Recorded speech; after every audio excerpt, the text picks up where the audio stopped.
Question में दिया है एक आयताकार होल के फर्श की लंबाई और चौड़ाई क्रमशः 126 फीट और 90 फीट है। उस बड़ी से बड़ी एक समान आकार की वर्गाकार टाइल से प्रत्येक का क्षेत्रफल वर्ग फुट में क्या होगा, जिसका उपयोग इस फर्श पर इस तरह से टाइल लगाने के लिए किया जा सकता है कि फर्श का कोई भी हिस्सा खुला न रहे। मान लो हमारे पास में ये एक आयताकार होल है, ठीक है, और इस आयताकार होल की लंबाई चौड़ाई उसने हमें दी है। इसकी लंबाई हमें कितनी दी है, उसने 126, ठीक है, और इसकी चौड़ाई हमें दी है 90।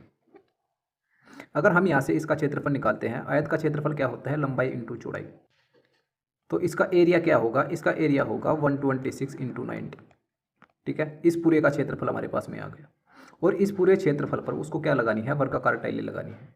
इस प्रकार से वो टाइलें लगाएगा, ठीक है। अगर एक टाइल हम देखें तो इस प्रकार की होगी, यानी कि उसकी लंबाई और चौड़ाई आपस में बराबर होगी, है ना।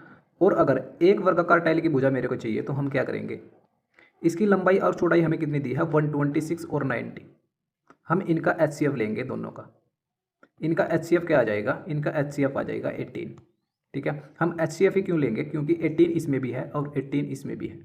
अगर इस सारे क्षेत्रफल पर वो वर्गाकार टाइलें लगाना चाहता है तो वर्गाकार टाइल की भुजा क्या होगी, इनका HCF, ठीक है। ये वर्गाकार टाइल की भुजा हमारे पास में आ गई,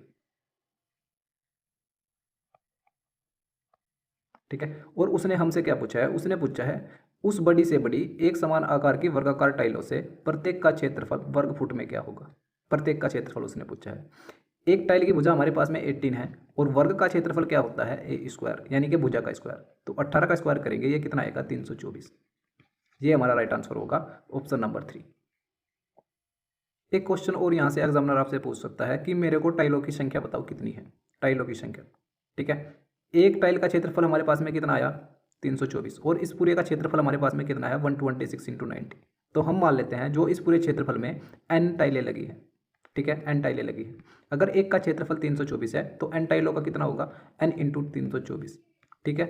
और इस पूरे का क्षेत्रफल कितना है, 126 इंटू 90, ठीक है। तो इससे इसको इक्वेट कर देंगे, यहाँ से n की वैल्यू हमारे पास में आ जाएगी, यानी कि कितनी टाइलें इस पर लगेंगी।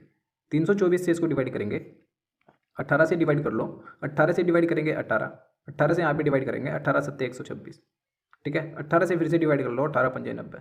तो n की वैल्यू क्या आ जाएगी, n इक्वल टू आ जाएगा 35। तो टोटल 35 टाइलें लगेंगी, ठीक है। ये क्वेश्चन भी आपसे एग्जामिनर पूछ सकता है, ठीक है भाई। नेक्स्ट क्वेश्चन देखते हैं।